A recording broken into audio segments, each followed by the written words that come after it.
लाडक्या बहिणींसाठी नवीन मोठी अपडेट आली आहे, त्याच्यासाठी तुम्ही हे व्हिडिओ शेवटपर्यंत नक्कीच पहा, जेणेकरून तुम्हाला संपूर्ण अपडेट पाहायला मिळेल। तर बघा, आता लाडक्या बहिणींसाठी मोठी बातमी आहे। लाडक्या बहिणींनो, हा आधार क्रमांक ई-केवायसी च्या दुरुस्तीच्या यादीमध्ये नाही, असा मेसेज तुम्हाला येतोय का? सर्वांनी कमेंट बॉक्स मध्ये नक्कीच सांगा, कारण की बघा, ई-केवायसी मध्ये एडिट करण्याचा ऑप्शन सुरू झालेला आहे आणि याची मुदत तुम्हाला 31 मार्च पर्यंत दिलेली आहे। केवायसी करताना देखील बऱ्याचशा लाडक्या बहिणींना हा प्रॉब्लेम येत होता की तुमचा आधार क्रमांक पात्र यादीमध्ये नाही येत, त्यामुळे भरपूर साऱ्या लाडक्या बहिणींनी केवायसी केलेली नव्हती, त्यांची केवायसी राहिलेली होती आणि त्याच्यानंतर आता एडिट करताना देखील हा आधार क्रमांक ई-केवायसीच्या दुरुस्तीच्या यादीमध्ये नाही, असा मेसेज येणाऱ्या महिलांना लाडक्या बहिणीचे पैसे मिळणार की नाही, मग याचा नेमकं त्याचा अर्थ काय आहे त्याची माहिती आपण पाहणार आहोत। त्याच्यासाठी तुम्ही हे व्हिडिओ शेवटपर्यंत नक्कीच पहा। जर तुम्ही आपल्या चॅनलवरती नवीन असाल तर चॅनलला सबस्क्राईब नक्कीच करा, जेणेकरून तुम्हाला असेच अपडेट पाहायला मिळत राहील।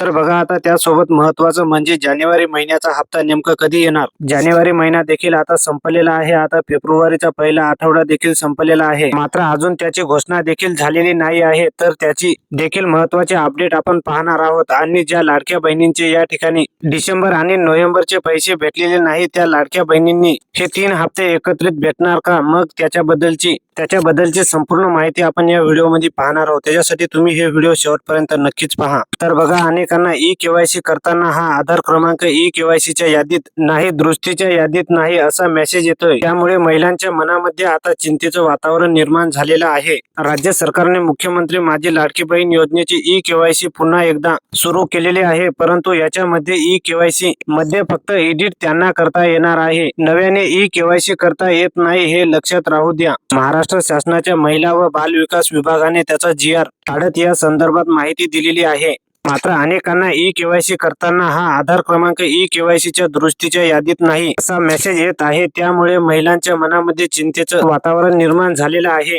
याचा नेमका अर्थ काय आहे त्याची पुढे आपण माहिती पाहणार आहोत। मग आता नेमकं हे पैसे जे आहेत ते कधीपर्यंत येऊ शकतात? बघा, जिल्हा परिषद निवडणुकीनंतर हे पैसे येऊ शकतात। लाडकी बहीण योजनेचे जिल्हा परिषदेच्या निवडणुकी आधी 1 हप्ता येणार असल्याचं सांगितलं जात होतं, मात्र अजून त्याचा निर्णय झालेला नाही। पूर्ण आता हा पहिला आठवडा संपलेला आहे, त्याच्यामुळे अजूनही पैसे या ठिकाणी जमा झालेले नाहीत, त्यामुळे आता जानेवारी आणि फेब्रुवारी हे 2 हप्ते एकत्रित येण्याची शक्यता कमी आहे। मात्र अगोदर पैसे स्थगित राहिलेले आहेत, जसं की या ठिकाणी नोव्हेंबर आणि डिसेंबर आणि जानेवारी हे 3 हप्ते एकत्रित देण्याची शक्यता असू शकते। या व्हिडिओमध्ये एवढीच माहिती आहे। नवीन अपडेट आल्यास सर्व लाडक्या बहिणीपर्यंत शेअर केला जाईल, जेणेकरून तुम्ही आपल्या चॅनलवरती नवीन असाल तर आता चॅनलला सबस्क्राईब करा आणि हे व्हिडिओ जास्तीत जास्त लाडक्या बहिणीपर्यंत नक्की शेअर करा, जेणेकरून सर्व लाडक्या बहिणींना अशीच अपडेट पाहायला मिळत राहील।